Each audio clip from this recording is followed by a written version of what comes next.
Hey everyone, it's Tracy, and my mom and I just did a live, and actually I just got ready for bed, so, but somebody made a comment, so, my mom and I were talking about things, and our family has been through a lot,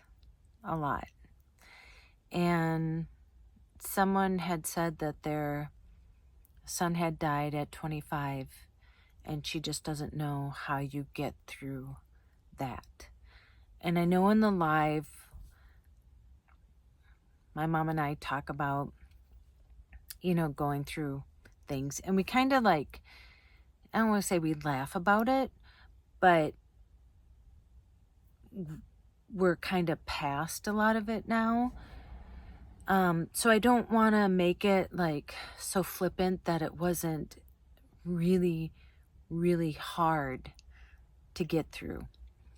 And my mom shared tonight that when Chris passed away, so if you're a new subscriber, and I'm sorry if you're not, and you're going to listen to this again, but so my sister passed away at 42. She had cervical cancer, and it was very aggressive. She died within 3 months. I was 28 at the time. She had 2 kids. They were 9 and 12. And Anna was actually adopted from Bogota, Colombia, because Chris found out that she couldn't have any more kids after she had her first son. So she had a son, and then they adopted Anna, and I believe Anna was 6 months old, and Frank went to get her from Bogota, Colombia. And then Frank passed away at 52 from a brain tumor. He had surgery, and we thought that they said that he had 5 more years to live. But then they found out he had a tumor around his carotid artery.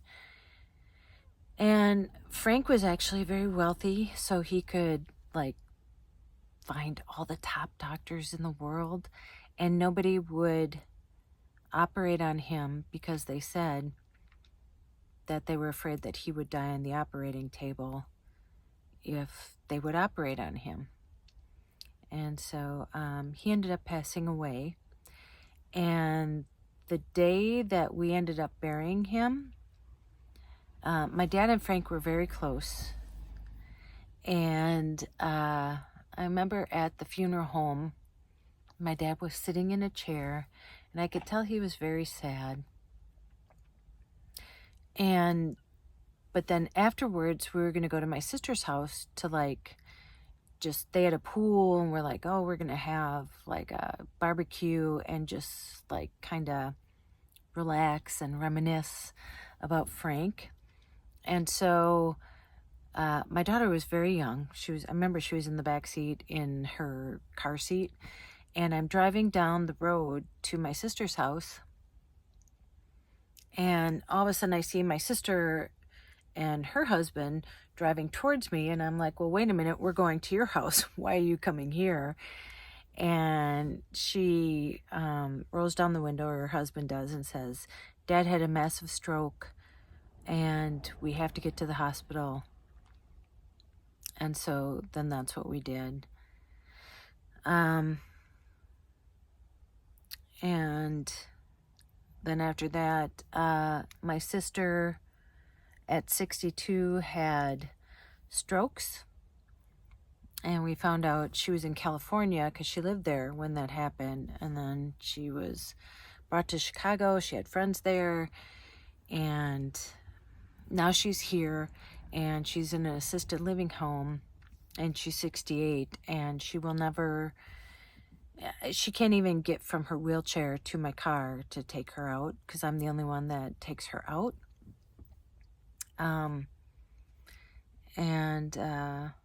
Then about 6 years ago, my brother found out he had colon cancer, and then he passed away. It's about 2 years ago. I'm sorry, timelines, when life goes by and you have so much going on. He died at 62, and he had a young son, and You know, when we were talking in the live tonight, I didn't know. My mom talked about, like, after Chris passed away, that she was walking down Rice Street. It's like by where we lived, and it was a busy street. And she said that, she just walked into traffic that, nobody would know. Nobody would blame anybody else. She's the one that walked into traffic. And I can't imagine, because imagine what you would do to the other person who did that to you, but I'm sure you're not in your right mind, because I personally cannot imagine losing my daughter. I would, like I said, I would do the same thing. I thought to myself, if something happened to her, I would go in the garage, close the door, and be like, you know what? Life's not worth living. And so this is how we have gotten through this. And I'm talking for myself, and how we can talk about it now, like, so, I don't want to say casually, but just more like matter of fact,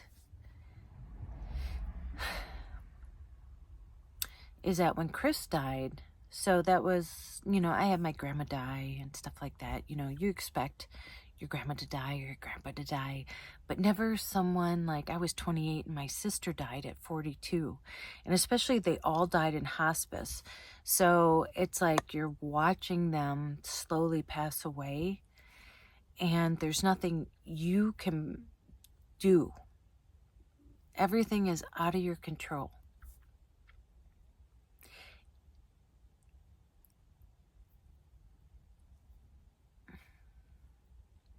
And I think that that's what has led me up to the point that I'm at. And that's what this YouTube channel, and that's what this thing is. When I read the comment from this person, because I can't imagine, like, because you never get over any of these deaths. I've never gotten over Chris's death. I've never gotten over,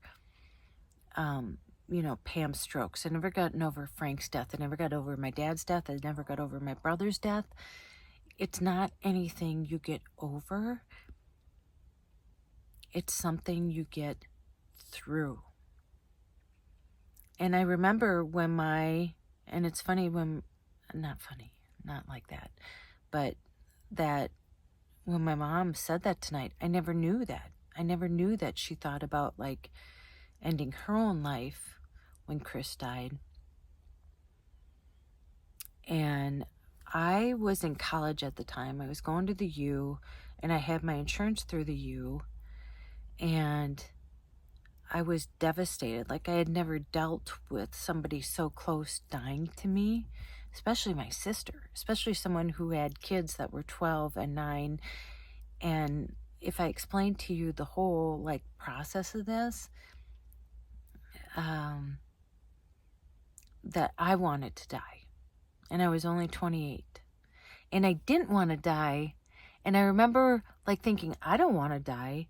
But then when I went to the counselor at the U, because I knew I needed to talk to somebody outside of my family, and I was only 28, so nobody that I grew up with, or, my friends, never experienced anything like this. So I'm like, I'm going to go talk to somebody. So I did, and I filled out this application, and I answered all the questions, honestly. And the first thing, when I went into his office, he said, well, you want to commit suicide. We need to get you on something, or, and I'm like, well, I don't want to commit suicide, like, I didn't really, but I didn't know how to deal with what was going on. And I felt like I was alone, even though I was in this with my family. And I didn't have, like, a significant other to talk to this about or process this. And so dealing with it alone was even more hard. And so to find out that my mom was thinking that, I thought, I was looking to them to see the strong ones. And I'm like, wow, if she can get through that, then who am I to think that I would want to end my life because I'm so sad because my sister passed away. And I, watched her. It wasn't just like, somebody passing away, but it was like slowly passing away and getting down to like 70 pounds and passing away. And I remember looking at her in hospice, and I think I just remember being the only one in the room, because there were always like, 6 or 7 of us there, always, because we have a big family. There's 6 of us in a family. So we were all there together. Do you know what I mean? To lift each other up and to be around each other.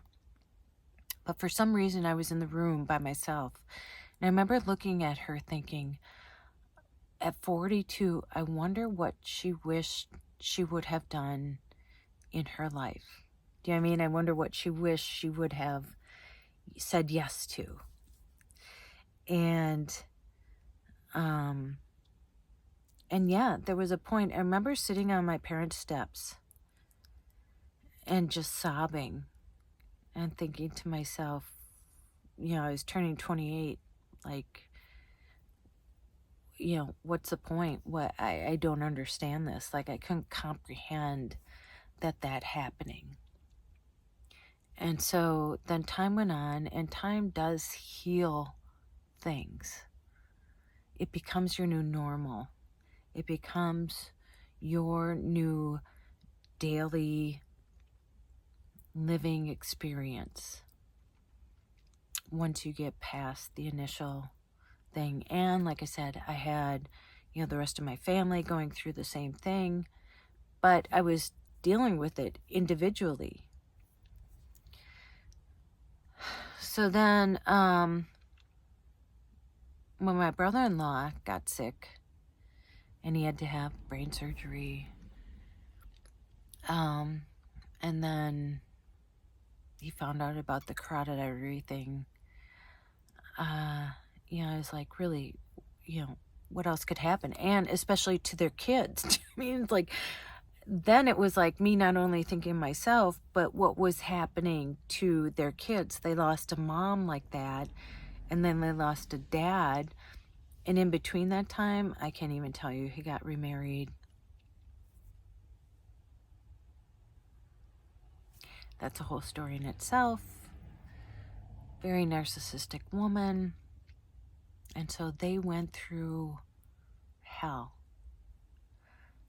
And one of their kids tried to commit suicide at some point. The thing is, too, when we say you don't know what somebody's going through, you really don't know what somebody's going through. So be kind to everyone. Because someone can put the facade on that they're doing great, but you don't know what's happening in their lives. I can't even tell you. I can't tell this story about what happened to their daughter going through that, because that's not my story to tell. But it's affected her whole life and both of their whole lives. And so, after Frank passed away, and then my dad, and then it was kind of like, I don't want to say you get used to it, but you're kind of like, okay, this is life. Do you know what I mean? Like, you start to realize that nothing is guaranteed. And looking back, going through all I've been through, like, I can't imagine losing a kid. I cannot. And like I said, what my mom has done is heroic. Heroic. How she's turned every negative. And I can't even tell you, even from her upbringing, she faced so many battles. Her father didn't want her, and, you know, her mother went from person to person and moved them. But there's some resilience in all of us. And that is why I do what I do. That is, if you're ever wondering like how I got the courage to do this, that is why. And I tell you, I was still fearful. I've had panic attacks my whole life. And I didn't even know what they were. And then I found out it ran in my family. And I'm on Lexapro now for anxiety. And I even traveled cross country because of that, because I knew that after what I have been through and what I have seen, you know, people, family members dying so young and just struggling, you know, we think we're living, we're working 40 hours, we're working for somebody else, we're, you know, think we're doing what we're supposed to do. And what does that get us? I mean, especially now, you know, you're hardly getting paid anything, gas is going up, rent is going up, food is going up, you know, so you think you're doing what you're supposed to do, but you can't control those outside things, so the only thing you can control is yourself. And I said to myself, and I told you before too, my daughter's father was not the best representative of a father. He was very wealthy. He is very wealthy. I didn't see that because I thought, I'll make it in spite of you, not because of you. Like I know I can make it on my own, and I can take care of my own, you know, and that's what my dad taught me. Like, you take care of your family, you take care of yours. If you have a kid, that's your responsibility. And that has always been my thing. And I have been single since my daughter was 1, because I knew her father had moved on and just wanted to go on, and he thought that he paid me child support, which, again, believe me, it wasn't anything. I could have gotten more, but I just wanted to. I got full custody, and that's all I cared about.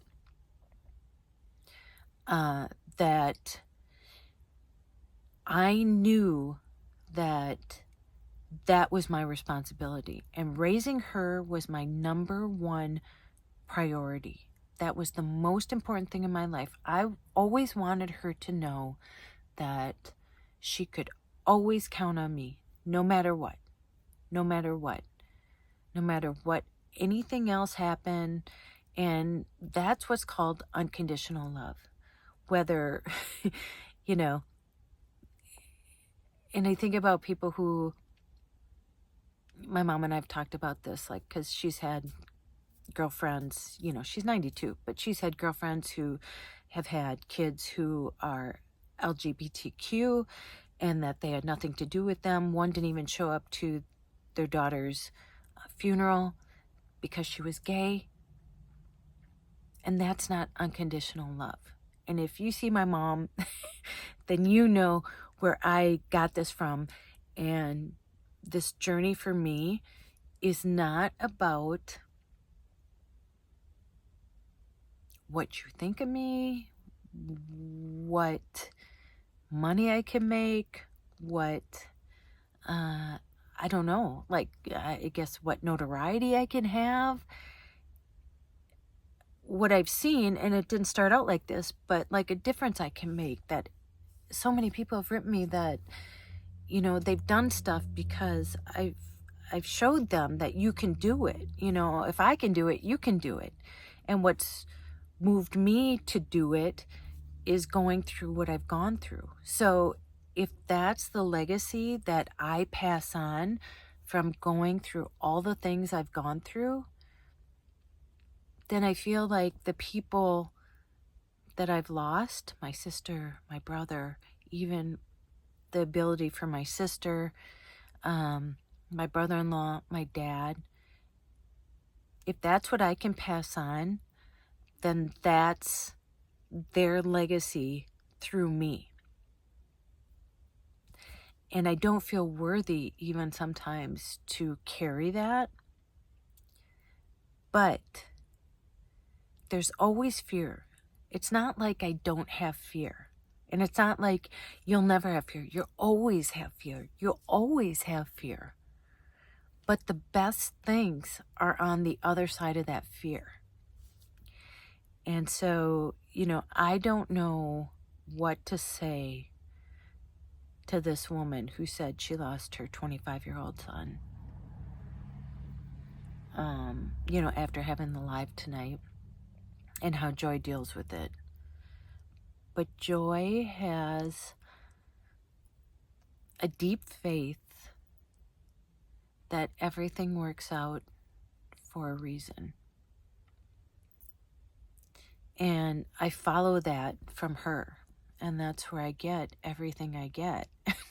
I'm so glad. It's so weird that I've introduced you to my mom, because it was only, I think I only did an interview with her because I was leaving, and I only had 58 followers. And I was only doing it before I left because I wanted to get her take on what she thought about me leaving and what she would think, because we were so close even before I left.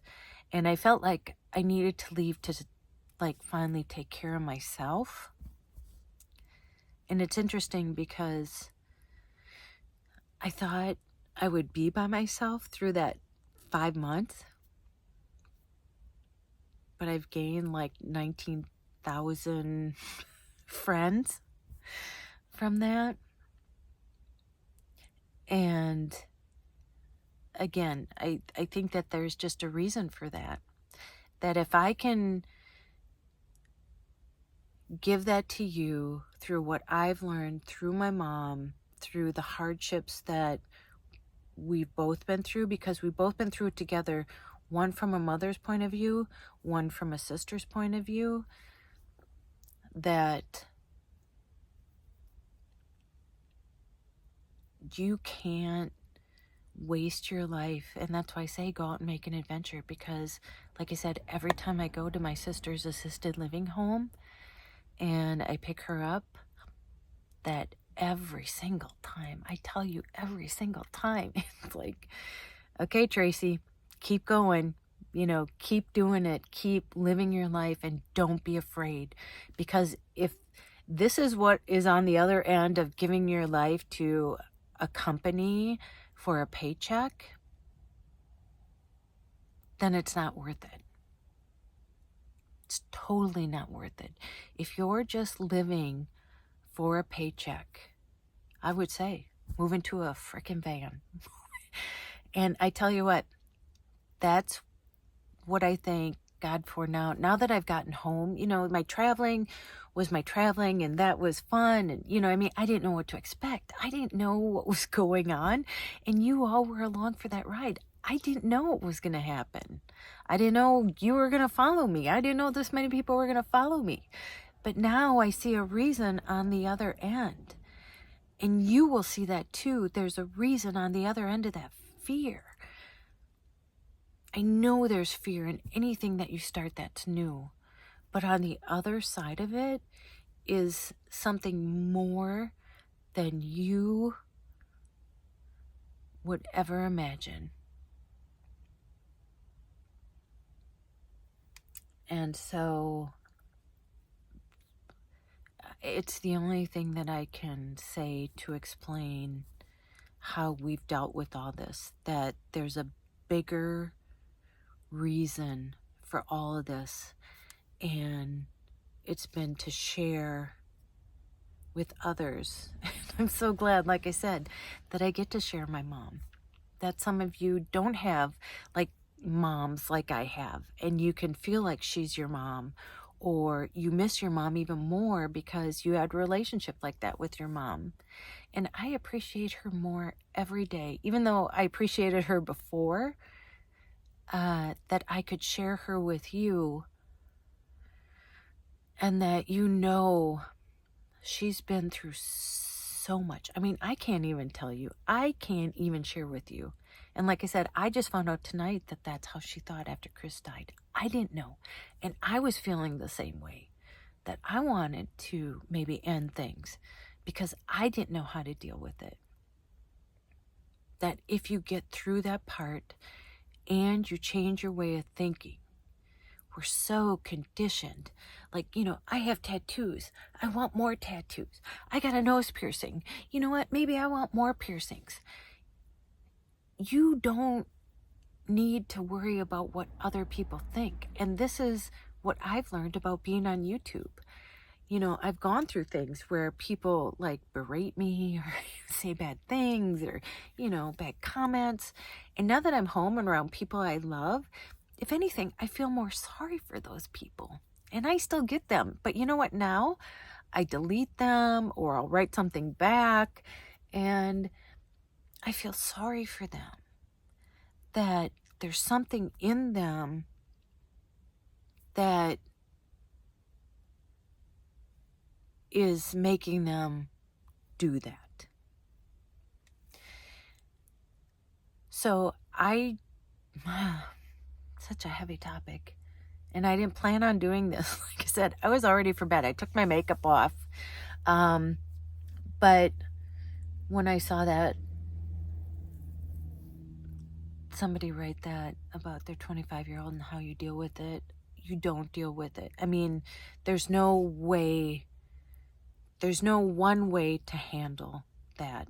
But we've been through so much that I think you finally realize. I specifically remember I felt sorry for myself. Like, why did my sister die? Why is this happening? I went through IVF. I've been through divorce. I've been through all these things. Why is this happening to me? Why is this happening to me? And I remember after my brother-in-law was in hospice, and after he passed away, I thought, you know what? This is just life. And that's when my whole frame of thinking turned around from like, oh, why is this happening to me? It's like, okay, now what can I do to live the best life that I can live? Because this is going to happen no matter what. Do you know what I mean? Whatever is going to happen is going to happen. But I'm responsible for me and my life, this one life. So what am I going to do with that? And I remember specifically after he died, I thought to myself, okay, quit feeling sorry for yourself. Now what are you going to do to live a good life? So, I don't think that answers her question, but hopefully it conveys to you what this is about. And again, I don't really care. It hurts sometimes when people say stuff, it always hurts. You're like, ooh, oh, ooh, because somebody that doesn't know you that's saying mean things to you. But again, I know to put it back on them, and I don't want to waste my time worrying about things like that. And I've learned that what are you going to do with your life? Like YouTube, like making money from YouTube and whatever is like the least thing I care about. Views, least thing I care about. Being with my mom, having these moments, sharing her with you, those are the things that are making me happy to be on YouTube. And getting emails and comments about how, maybe I've inspired you or my mom has to get out and, take an adventure or live your life. Those are the things I care about. Those are the things that are going to be a legacy that carries on with me. Not numbers, not money, not being YouTube famous. Those things are never going to stay with me. It's like, what can stay with me in my heart? And if it's to move you to do more or to do something that you've always wanted to do, then that's why I'm sharing this. And that's this journey I've been on to get to this point. And that's why I only had 58 followers when I started, and I have almost 19,000, and that's it. It's not about anything else. I don't care about anything else. I have enough jobs and talents to make money off YouTube. But that's what keeps me going, is that all of you are so nice that it outweighs the bad things about YouTube. So, wow, I've talked for 30 minutes. It's so funny how fast things go. But I just think that it's very important to share this because if you see the live with my mom, I didn't know that about her, that she wanted to end it all after, Chris died. So, I mean, at 56, I'm still learning things. You never stop learning, and you're never too old to learn or start something new. So I just want to leave you with that. Okay, well, I'll still see you Monday.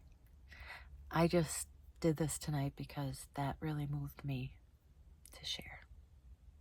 Okay, go out and make an adventure, no matter how big or how small.